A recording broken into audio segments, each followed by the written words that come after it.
Dis geestelike verryking en volwassenheid en jy's ingeskakel saam met my, Amelia. En dankie dat jy weer eens ingeskakel het. En vandag is dit ons laaste program van die 7 vlakke van die geesmens. Dit is die 6de en die 7de vlak wat ek vandag gaan hanteer.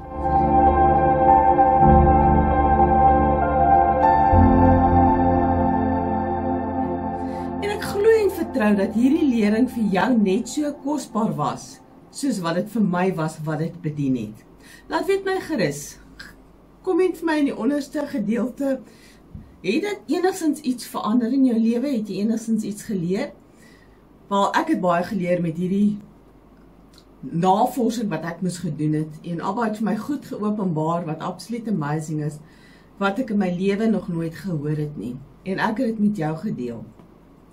So vandag beweeg ons deur na die allerheiligste toe. Onthou julle, dit was die voorhof, die heilige en die allerheiligste. En die allerheiligste was net die hoëpriester toegelaat. So vandag is ons by die allerheiligste, dit is waar die verbondsark is en waar die versoendeksel is. So dit is die 6de en die 7de vlak van die geesmens. En voordat ons aangaan, wil ek net vir ons 'n gebed doen. Vader, ons kom na U in die naam van Meester Yeshua. Abba, ek loof en ek eer en ek prys U. Ek sê vir U dankie vir wie U is. U is die God van Abraham, Isak en Jakob. U wat was, U wat is en U wat weer sal kom, die skepper lewende God. Vader, dankie dat ons weet, in U is daar genade, in U is daar verlossing, in U is daar vrymaking, in U is daar liefde. Vader, en dankie dat ons die genade troon kan nader, danksy die bloed van die lam. Vader, nou bid ek vir elke luisteraar, vir elke persoon wat ingeskakel het, elke persoon wat luister na hierdie lering. Vader, dat U met hulle sal wees, dat U hulle ore sal salf, hulle oë sal vestig op wie U is. Vader, nou bid vir hulle geesmens, dat hulle geesmens ons sal ontvang dit wat Abba vir hulle wil gee. Vader, nou bid vir myself, raak my lippe aan, Vader, met 'n koolvuur van die altaar. Vader, en dat ek sal praat wat U wil hê ek moet praat. Abba, en as daar iets uitkom wat dalk nie van U af is nie, Vader, bid ek die vuur van God daarop. Vader, dat net dit sal uitkom wat U wil hê moet uitkom. Vader, ek loof U naam en ek eer en ek prys U. Halleluja. So mense, nou op die skerm is die tabernakel, en soos wat ek die hele tyd gesê, dis die 7 vlakke van die geesmens. Dit is die voorhof, die heilige en die allerheiligste. En vandag is ons by die 6de vlak en die 7de vlak van die geesmens. Nou die 6de en die 7de vlak is die verbondsark en die versoendeksel. En julle, dit is die 6de en die 7de vlak, maar dit is die diepste vorm van intimiteit wat jy met skepper lewende God kan hê. En ek wil vir jou vra, hoe lyk jou intimiteit met Abba? Hoe lyk jou intimiteit met Vader? Hoe lyk jou verhouding met Abba Vader? Nou, ek gaan deur hierdie lering gaan, en soos wat ek deurgaan, gaan die Heilige Gees vir jou openbaar presies waar is jy. Net soos wat ek nou met al die ander leringe gesê het, die 7 instrumente is konnektasie met die 7 feeste van Elohim. En ek gaan gou weer verduidelik. Die eerste fees is die Pesach, dis die brandofferaltaar. Die tweede een is die ongesuurde brode, wat die koper waskom is. Die derde een is die eerste vrugte, wat die tafel van toonbrode is. Die vierde een is die Pinkster, of Shavuot, wat die menorah is. En mense, daai 4 feeste is reeds vervul deur Meester Yeshua. Want die eerste 3 feeste is die fees wat nou opkom. Dit is die Pesach, die Pascha, soos wat hulle dit noem, of die Paasfees, soos wat baie mense dit noem. En daai 3 feeste, vier almal. Die meeste gelowiges vier daai 3 feeste. En dan natuurlik die Pinkster. Hierdie 4 feeste word gevier, word herdenk. Dan wil mense vir my sê, die 7 feeste moet ons nie meer doen nie, maar hulle doen dit in elk geval.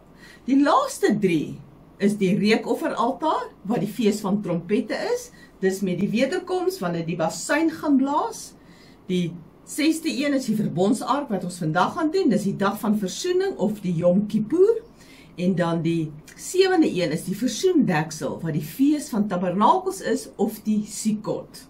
Vader sê vir Moses op die berg, ek gaan vir jou presies wys wat in die hemel is, wat jy moet bou op die aarde, en dit is die tabernakel. Maar die ark wil ek vir jou lees, dit is Exodus 25 vers 10 tot 16.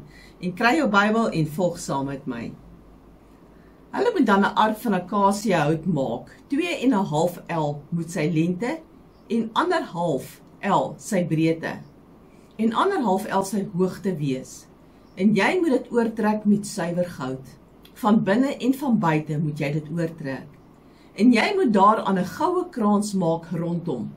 En giet daarvoor 4 goue ringe en sit dit aan sy 4 voete vas, sodat 2 ringe aan die een kant en 2 ringe aan die ander kant is. En maak draaghoute van akasiëhout en trek dit oor met goud.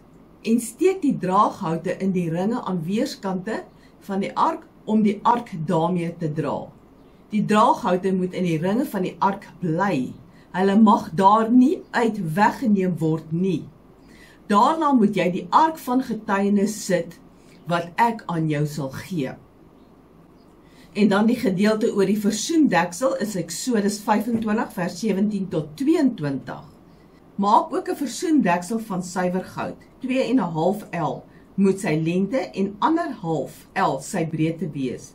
Maak ook 2 gerubs van goud. Van drywerk moet jy hulle maak aan die 2 ente van die versoendeksel. En maak 1 gerub aan die een end en 1 gerub aan die ander end. Uit die een stuk, saam met die versoendeksel, moet jy die gerubs maak aan die 2 ente.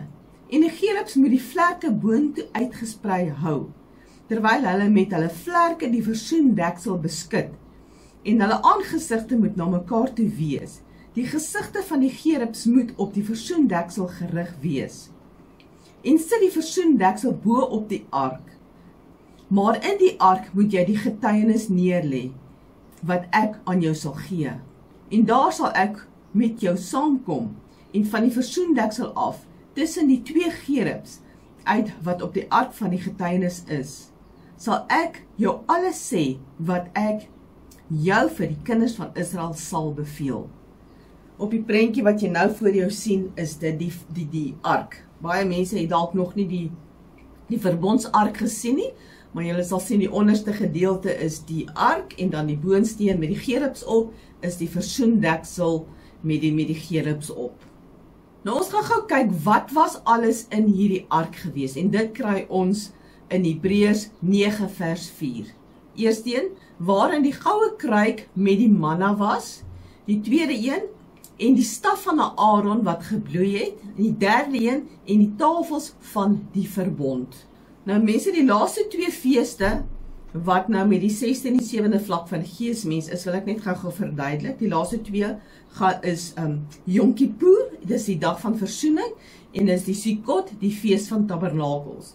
Nou tydens Yom Kippur, die dag van versoening, was dit 1 keer 'n jaar wat die hoëpriester toegelaat was om in die allerheiligste in te beweeg. Dan moes hy versoening gedoen het vir sy sondes en vir die volk se sondes, en hy mag nie daarin gegaan het sonder bloed nie.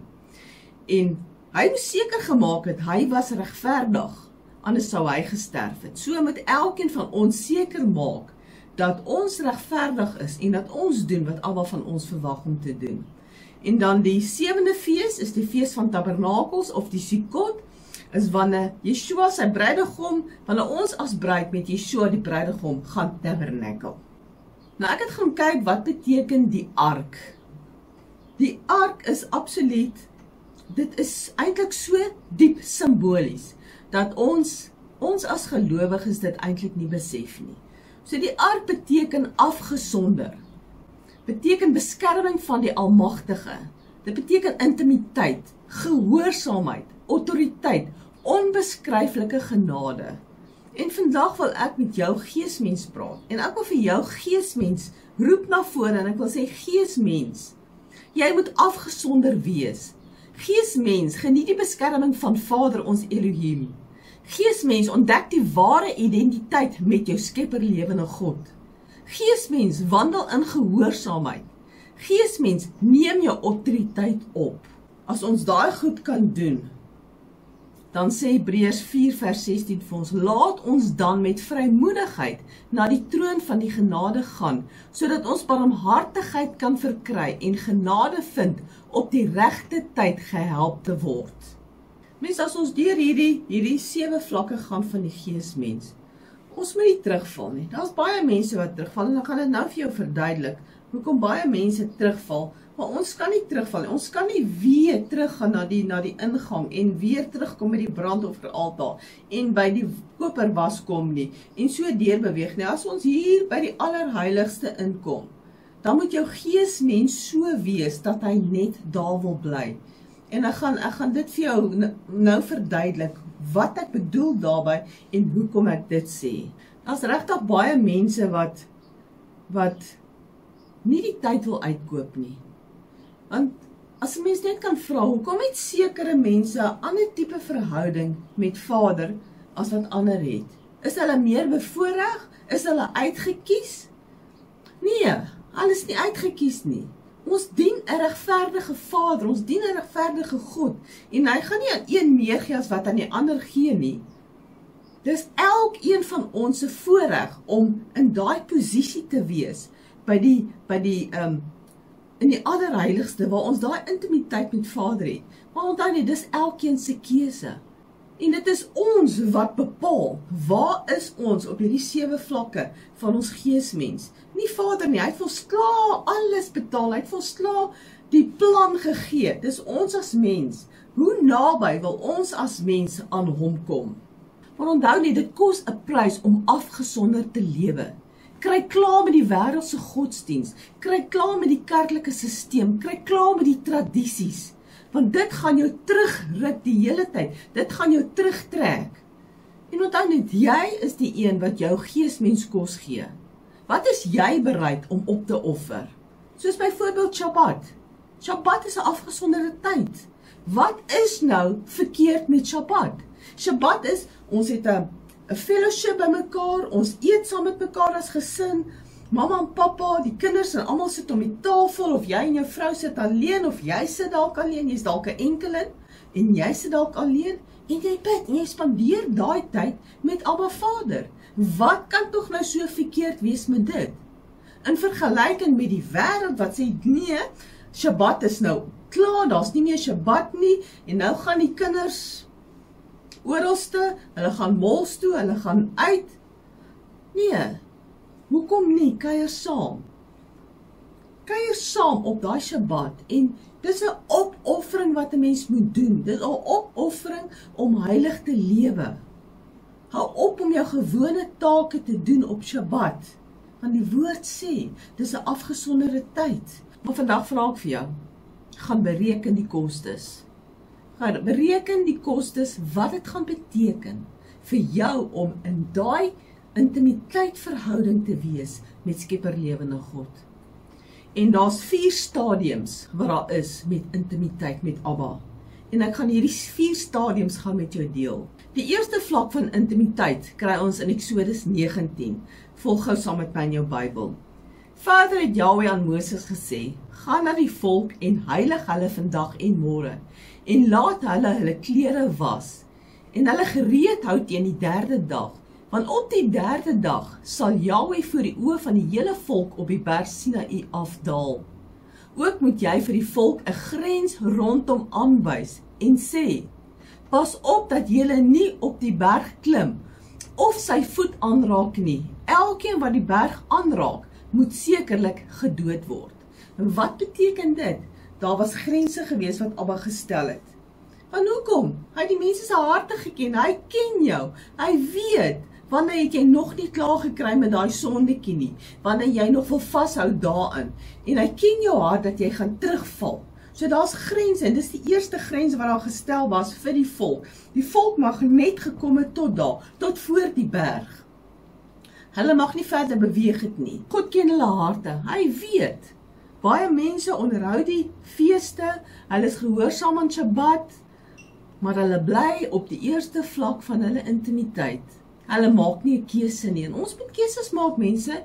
Die prys is hoog. Hulle is bang hulle verloor hulle families, hulle vriende, as hulle nou Shabbat gaan doen en hulle gaan die 7 feeste van Elohim onderhou. O nee, julle is mos nou 'n sekte. Nee, hulle hou vas aan die wêreldse feeste, maar hulle wil nie die goddelike feeste, dit wat Elohim ingestel het, verwerp hulle totaal en al. Jy moet kies om 'n afgesonderde lewe te lei. Hulle wil nie kies nie, en dis hoekom dit daar op daai eerste vlak van intimiteit is. En as gevolg van daai goed, gaan dit jou verhoed om oor te beweeg na 'n dieper vlak van intimiteit. Die tweede vlak van intimiteit is Eksodus 24. Daarna het hy vir Moses gesê, klim na Jahwe toe op, jy en Aaron, Nadab en Abihu, en die 70 van die oudstes van Israel, en buig julle neer van ver af. Daarop het Moses opgeklim met Aaron, Nadab, Abihu, en 70 van die oudstes van Israel. En hulle het die God van Israel gesien, en onder sy voete net soos 'n vloerwerk van safierstene, en so helder soos die hemel self. Maar hy het sy hand nie na die uitgesoektes van die kinders van Israel uitgestrek nie. En hulle het God aanskou, daarop het hulle geëet en gedrink. Mense, hoe amazing is dit om deur daai eerste vlak van intimiteit te kom, oor die blokkades te kom, om besluite te neem, om keuses te maak, soos wat die oudstes besluite gemaak het. En wat het hulle ervaar? Gaan kyk net wat het hulle ervaar. Hulle het op 'n vloerwerk van safierstene het hulle gestaan. Hulle het God aanskou. Hulle het geëet en gedrink. Dit is 'n wandel wat jy het met God. Dis nie van okay, nou hardloop ek gegaan, nou bid ek in my bidkamer, en nou is ek weer uit nie. Nee, dit was 'n wandel gewees wat hulle met Abba gehad het. Dis hoekom hulle toegelaat gewees het, om die tweede vlak van intimiteit in te beweeg. Hulle het Vader se teenwoordigheid ervaar, en Moses sê vir hulle, wag julle hierso? Hy gaan op na die berg toe, en wat doen hulle? Hulle draai terug, hulle gaan saam met die volk, en hulle gaan bou 'n goue kalf. Hoekom? Waar is daai besluit wat jy moet neem om te sê, nee, ek staan vas, ek sal nie terugval nie. Hulle was 70 leiers, maar hulle het nie hulle autoriteit opgeneem nie. Hulle was nie bereid om te sê nee vir tradisie nie. Hulle wou doen wat die volk wou gehad het. Die volk wil hê ons moet Kersfees vier, so ons vier Kersfees. Hulle het nie gehoor wat sê Abba, wat moet hulle doen en wat moet hulle doen nie, want die volk wou dit gehad het. En baie leiers en mense wil God op daai manier dien. En hulle wil hulle goue kalwe maak, goue kalwe soos byvoorbeeld Kersfees. Ons moet Kersfees hou, en hulle gaan lees die Bybel, hulle het daai goue kalf Elohim genoem. Hulle het hom opgedra aan Abba, net soos wat deesdae mense doen. Hulle dra Kersfees op aan hom. Nee mense, Kersfees is nie 'n goddelike fees nie, dis 'n pagan fees. Daar's protokol, daar's riglyne, hoe hy besluit hy wil gedien word, nie soos dat ons as mens hom wil dien nie.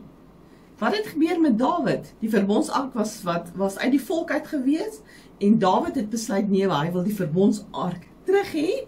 Hy gaan nou die verbondsark haal. Maar hy gaan dit nie doen soos wat Abba vir hulle gesê het om dit te doen nie. Hy gaan dit sommer nou op sy manier doen.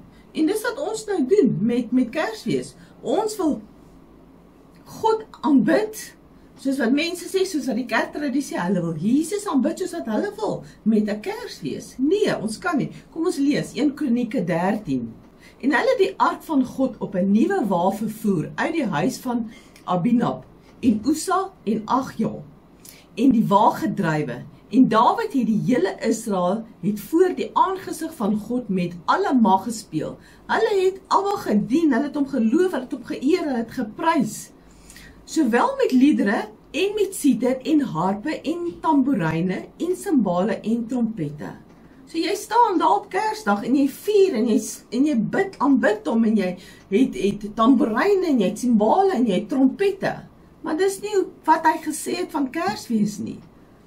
Vers 10. Daarop het die toorn Jahwe ontvlam teen Ussa. Hy het hom getref omdat hy sy hand na die ark uitgesteek het, sodat hy daar voor die aangesig van God gesterf het. Hoekom? Hulle het dit dan mooi gedoen. Hulle het gedink hulle doen dit tot eer van hom. Nee, daar was protokol gewees hoe om die ark te vervoer. Jy mag dit nie gedoen het soos wat jy dit wil gedoen het nie. En in die tweede plek, Usa was nie 'n leviet gewees nie, net die leviete mag die verbondsark gedra het. Die derde vlak van intimiteit is absoluut amazing. Dit is waar Moses en Joshua was. So dit was eers die eerste vlak, die volk, toe's dit die Moses en die oudstes, die 70 oudstes, en toe's dit Moses en Joshua met die derde vlak van intimiteit. Lees dit in Exodus 24 vers 13. Hierop het Moses klaargemaak en Joshua sy dienaar. En Moses het op die berg van God geklim. Hoekom? Wat het Joshua gekwalifiseer om saam met Moses op die berg te klim? Wat het hom so uitsonderlik gemaak? Hoekom was hy so bevoorreg gewees? En dis nie dat hy bevoorreg was nie, hy het 'n keuse gemaak in sy lewe. Soos dat ek en jy 'n keuse moet maak in ons lewe, so het hy 'n keuse gemaak. En kom ons lees dit in Exodus 33 vers 11. Dan spreek Jahwe met Moses van aangesig tot aangesig, soos 'n man met sy vriend spreek. Daarna gaan hy na die laar terug. Dit is daar waar Moses en Joshua in die tent van samekoms is waar hulle aanbid. Ek lees weer, daarna gaan hy na die laar terug. So Moses beweeg uit onder die tent. Maar sy dienaar Joshua, 'n jong man, die seun van Nun, het hom nie uit die tent verwyder nie. So Joshua het gebly in die teenwoordigheid van Skepper lewende God. Hy was daar, hy het daar intimiteit gehad. En Abba het gesien, hy het 'n keuse gemaak. Abba het gesien, hy het besluit, hy wil hom dien in gees en in waarheid. Joshua was bereid gewees om in gehoorsaamheid op te tree. Joshua het geweet dat daar protokol is en dat hy die protokol moet volg. Hy het geweet van die riglyne, hy het geweet van die instruksies en hy het besluit, ek volg protokol. Moses en Joshua gaan op in die berg, hulle gaan onder die wolk van Abba se teenwoordigheid. Vir 7 dae gaan Joshua en Moses en hulle is in die teenwoordigheid van Skepper lewende God. Hulle is daar waar die wolk is. Die wolk van heerlikheid oorskadu hulle. Wat dink julle het hulle daar vir 7 dae gedoen? O nee, na 'n uur, ek is nou moeg, ek gaan nou vir my 'n koekie haal, ek gaan nou vir my koffietjie maak, of hulle sit daar oor koetjies en kalfies en gesels. Vir 7 dae was hulle daar in die teenwoordigheid van Skepper lewende God. Hulle het ook nie gepraat oor om te dink, wie was nou die belangrikste daar nie? Is ek meer belangrik as Moses of is Joshua meer belangrik as? Hulle het nie sulke goed gedoen nie, hulle het dit nie in hulle gedagtes gehad nie. Op daai stadium was dit hulle intimiteit wat hulle gehad het met Skepper lewende God. Hoe lyk jou intimiteit? Wanneer jy weet jy moet nou gaan bid, wanneer jy weet jy moet nou afsonder, wat doen jy? Word jy geïnterrupt met jou selfoon? Word jy geïnterrupt met wat ook al? Of met gedagtes, ek het nie dit gedoen nie, hardloop jy gou gaan doen jy dit? Of is jy daar gefokus en in intimiteit met Abba, het jy daar, sit jy en luister, want jy weet ons praat so baie en ons bid en ons vra Abba en ons gaan aan, maar sit jy bietjie stil in sy teenwoordigheid om te luister, om geduldig te wag, om te sê Abba, ek luister. Ek maak my oor oop vir wanneer ek gaan praat. Mense, die 4de vlak van intimiteit is dit wat Moses gehad het. En ek wil vandag vir jou vra, hoe lyk jou intimiteit met Abba? Hoe lyk jou 4de vlak? Dis die hoogste vlak wat daar is. En ek bid dat jy, wat na hierdie video kyk, daai vlak van intimiteit sal hê wat Moses gehad het. Maar kom ek gaan lees vir jou, wat was die intimiteit wat Moses gehad het? Exodus 24. Vers 15 tot 17. Toe Moses die berg opklim, het 'n wolk die berg oordek, en die heerlikheid van Jahwe het op die berg Sinaï gebly. En die wolk het dit 6 dae lank oordek. En op die 7de dag het hy na Moses geroep uit die wolk. Sjoe, mense, moet dit nie amazing wees nie? Jy sit in Abba se teenwoordigheid, jy wag tot hy met jou praat. En Moses het gewag en Abba het gepraat. En die verskyning van Jahwe se heerlikheid was in die oë van die kinders van Israel soos 'n verterende vuur op die top van die berg. Wat het die kinders van Israel gesien op die berg? Hulle het die verterende vuur gesien wat daar was op die berg. Dit moet absoluut amazing wees. Kan ek en jy daai verhouding hê met Abba? Die rede hoekom die volk Yahweh ervaar het as 'n verteenwoordige vuur, was omdat hulle geweet het, iets in hulle binneste is nog nie reg nie. Iets in my gedagte is nog nie reg nie. My hart is nog nie suiwer nie. My handel en my wandel elke dag is nie reg nie. My mond, wat hy praat, is nie reg nie. Dit waarna ek luister, is nog nie reg nie.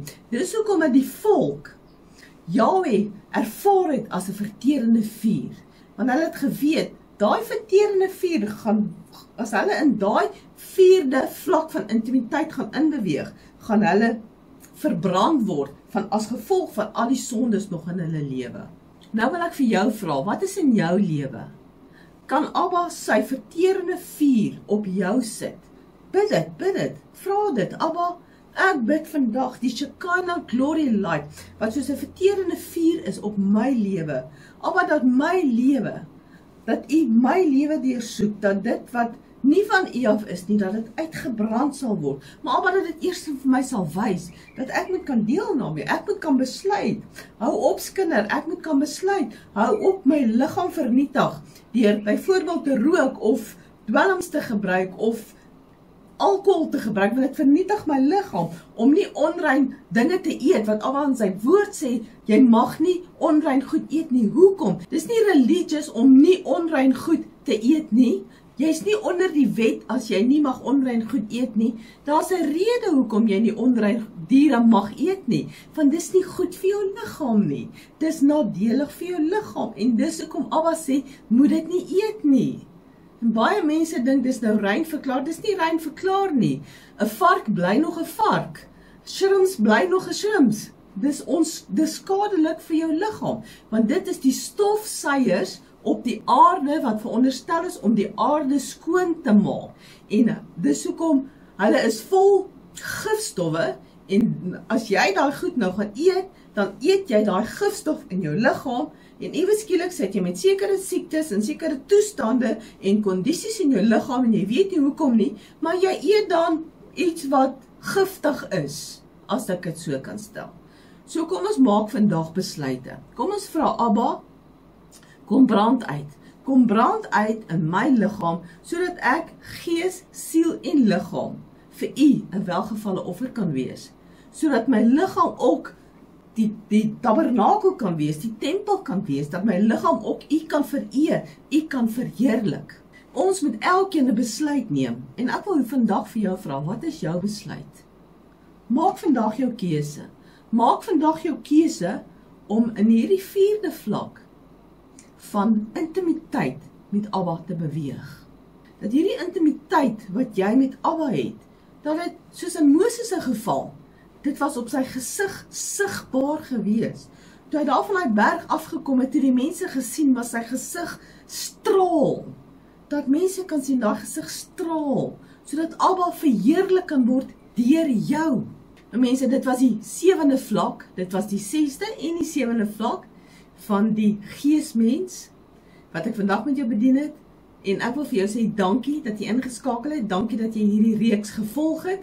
My gebed vir elke geesmens, is geesmens, dat jy sal voorloop, dat die geesmens sal voorloop, nie die sielsmens nie, die geesmens sal voorloop, dat die geesmens volwasse sal wees, dat jou geesmens gevoed sal word met die regte manna, met onbesmette manna van die waarheid van die woord van God, dat jy sal ophou om jou ore uit te leen op verkeerde leringe, maar dat jy sal volg wat Abba se woord vir jou sê, dat jy die waarheid sal soek, en dat jy sal gaan onderskei, die onderskeiding van gees, wat Heilige Gees vir jou gee, wat nie die vals Heilige Gees is nie, maar wat die ware Heilige Gees vir jou gee. En ek vir jou vandag seën, ek seën jou met Deuteronomium 28, dat jy goed sal luister na die stem van Yahweh, om sorgvuldig te hou sy gebooie, sodat al die seëninge van Deuteronomium 28 op jou sal kom. Dit is my gebed vir jou, dit is my seën vir jou, en ek seën jou met dit vandag. Tot 'n volgende keer. Shalom.